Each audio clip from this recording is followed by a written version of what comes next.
귀여운 손주를 돌보면서 내가 너 때문에 산다. 때론 내가 너 때문에 못 살아. 아무리 변덕스러운 게 사람 마음이라지만 요즘 황혼 육아로 즐겁기도 하고 괴롭기도 한 할머니 할아버지들. 요즘 말로 할마 할바들의 심정입니다. 들판은 벌써 가을이 완연한데요. 우와. 엄마! 것으로 예상돼요. 나들이 하기에 애들 앞에선 TV 좀! 얘 본다고 콧바람도 못 쐈는데 TV도 못 보냐? 아이들도 좋아하겠죠? 날씨 정보도 좋은 이름 좋은 세상 S5일이니까 딸이 짱이야! 종일 손주들을 돌보느라 집에만 갇혀 있었는데 애들 공부하는데 TV 본다고 구박하는 딸. 정말 얄밉지 않나요? 다 큰 자식의 뒷바라지에 손주들까지 돌보느라 지친 어르신들의 이야기. 황혼육아 전성시대 2편. 잠시 후 출발합니다. 여러분의 관심이 좋은 컨텐츠를 만들 수 있는 큰 힘이 됩니다. 구독과 좋아요 부탁드립니다. 어느덧 흘러간 60여 년이었습니다. 가난을 벗어나려 일자리를 찾았고 행복을 찾으려 가정을 이루었습니다. 빠듯한 형편이었지만 자식만큼은 잘 먹이고 잘 가르치기 위해 일터에서 연일 이어지는 야근도 힘든 줄 몰랐습니다. 장성한 자식들은 젊은 날의 고생을 씻겨주는 노년의 보람이었습니다. 대학 졸업 후 안정된 일자리를 찾고 반려자를 만나 가정을 이룬 자녀들. 이제 부모 노릇을 마쳤다는 생각에 한숨 돌렸습니다. 하지만 맞벌이를 해야만 겨우 먹고 살 수 있는 자녀들이 현실적으로 혼자서 아이를 키우기 힘든 상황. 부모가 된 자녀와 손주를 위해 굽은 허리를 다시 내어줍니다.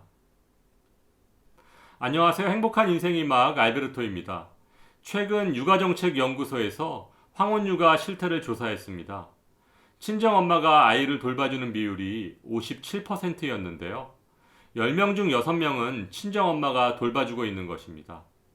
그런데 황혼육아를 하고 있는 친정엄마들 중 76%가 자녀의 부탁에 의한 비자발적인 양육인 것으로 나타났습니다. 그러다 보니 노인들 사이에서는 손주 안 봐주는 방법 등이 공공연하게 이야기되고 있습니다. 손주 양육을 맡지 않기 위해 멀리 이사를 가기도 하고 황혼육아 스트레스가 너무 심해서 이민을 가고 싶다고 말하는 노인들도 있습니다.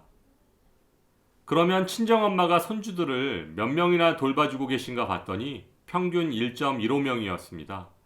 평균 수치라서 그렇지 약 2명 정도 양육하고 있다고 보시면 될 것 같습니다.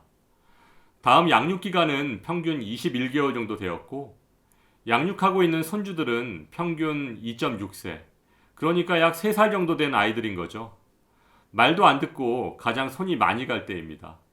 다음은 평균 양육 시간을 살펴보면 일주일에 20시간 이하 22.4%, 20일에서 30시간 25.4%, 30일에서 50시간 30.2%, 50시간 이상 22%였는데 일주일 평균 42시간을 손주 양육에 쏟아붓고 있었습니다. 노부모 입장에서는 법정 근로시간인 주당 40시간도 넘는 시간을 육아에 힘쓰고 있기 때문에 정신적, 육체적으로 큰 부담일 수밖에 없습니다. 다음은 손주 양육으로 받는 돈이 한 달 기준 얼마나 되는지 살펴보면 30만 원 이하를 받는다 22.9%, 30일에서 50만 원을 받는다 37.8%, 50일에서 100만 원 35.7%, 100만 원 이상이 3.6%였습니다. 평균으로 따지면 월 57만 원인 것입니다. 월 월급 57만 원이면 최저 시급에도 못 미치는 아주 작은 돈입니다. 물론 손주를 돌보는 것이 어떤 경제적인 보상을 바라고 하는 것은 절대 아니지만 생각보다 너무 작은 것은 사실입니다. 주 42시간 이상, 한 달에 200시간 정도 일하고 월급이 57만 원이라면 젊은이들 중에서 일할 사람은 아무도 없을 것입니다. 더구나 부모님들은 이 돈을 받아서 자녀 생활비에 보태주거나 손주들 간식 사주는 경우도 많습니다.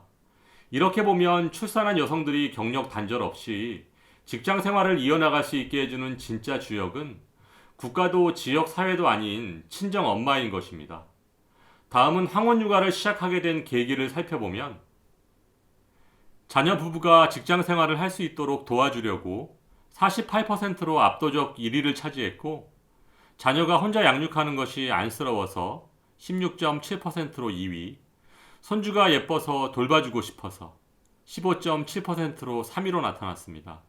다음은 자녀의 부탁을 거절하지 못해서 9.8%, 자녀를 경제적으로 지원하지 못한 미안한 마음에 3.5%, 자녀로부터 경제적 지원을 받을 수 있으므로 3.3%, 은퇴 후 소일거리로 생각해서 2.5%였습니다. 이 같은 통계 자료를 보면 5060 부모의 자녀 사랑은 낳고 기르고 공부시키고 결혼시키는 것에 끝나지 않고 손주를 기르는 것까지 하염없이 연장되고 있는 것을 알 수 있습니다. 다음은 황혼육아의 중단 사유를 살펴보면 1위, 손주가 자라서 더 이상 조부모의 돌봄이 필요하지 않을 경우 32.6%였고, 2위는 자녀 부부가 직장을 그만두고 직접 손주를 돌보게 돼서 29.5%, 3위, 손주를 돌보는데 지쳐서 13.2%, 4위, 자녀의 사정이 바뀌어서 다른 양육 조력자를 찾아서 10.9%, 5위, 조부모의 건강이 악화돼서 6.2%, 6위, 자녀나 손주와의 갈등이 생겨서 1.6% 순으로 나타났습니다.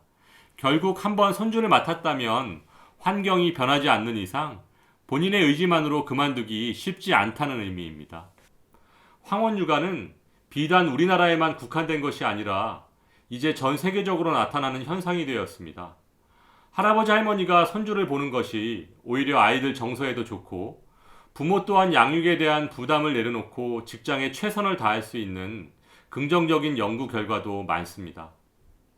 그러나 불행히도 지금 우리나라의 황혼육아 현실은 그렇게 낭만적이지 않습니다. 미국이나 유럽의 복지 선진국들은 주로 부모가 바쁠 때, 아이가 아플 때, 보조적인 상황에서 조부모 양육이 이루어지는 반면, 우리나라는 부모를 대체하는 강도 높고 집중적인 양육을 하는 대체 양육자의 역할을 하고 있습니다. 황혼육아를 둘러싼 사회적 현상을 살펴보면 젊은 취업 부부는 당연히 부모가 아이를 봐줘야 한다고 생각하기도 하고, 다른 부모처럼 손주를 안 봐주는 자신의 부모를 이해하기 어려워하기도 합니다. 심심치 않게 형제들 간에 조부모를 두고 양육 쟁탈전이 발생하기도 하고, 그로 인해 갈등을 겪는 등 조부모 양육을 둘러싼 다양한 현상을 볼 수 있습니다. 상황이 이렇다 보니 손주를 돌보는 조부모 10명 중 7명, 즉 70%는 여건만 된다면 손주를 그만 돌보기를 원하고 있습니다. 하루가 멀다 하고 저출산의 워킹맘의 고충까지 신문 지면을 장식하고 있습니다. 행복한 인생 이막을 펼쳐야 하는 시기에 고된 육아로 건강을 해치는 경우가 늘어난다는 내용입니다. 요즘 할마, 할바, 리터족, 여기에 황혼육아 증후군까지 각종 신조어가 생겨나고 있는 상황인데요. 저 알베르토 역시 불과 몇 년 전까지만 해도 이런 기사가 와닿지 않았습니다. 은퇴 후에는 당당하고 우아한 노후가 되어야 한다고 막연한 자신감이 있었거든요. 하지만 세상은 마냥 내 마음처럼 돌아가지만은 않는 것 같습니다.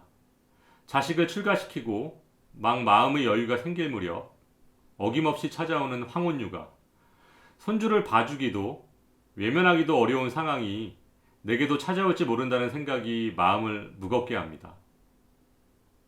누구는 손주가 예뻐서 즐겁고 젊어진다 하고, 누구는 힘들어서 골병든다는 황혼육아. 닥치기 전부터 겁부터 나는 것은 왜일까요? 다음 시간에는 유럽의 복지 선진국들이 황혼육아를 어떻게 대처해 나가고 있는지 알아보고, 우리나라의 황혼육아를 지원하는 제도에는 어떤 것들이 있는지 설명해 드리도록 하겠습니다. 여러분의 행복한 인생 이막을 알베르토가 응원합니다. 행복한 하루 되세요.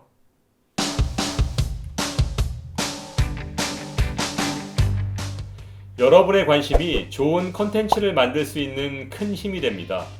구독과 좋아요 부탁드립니다.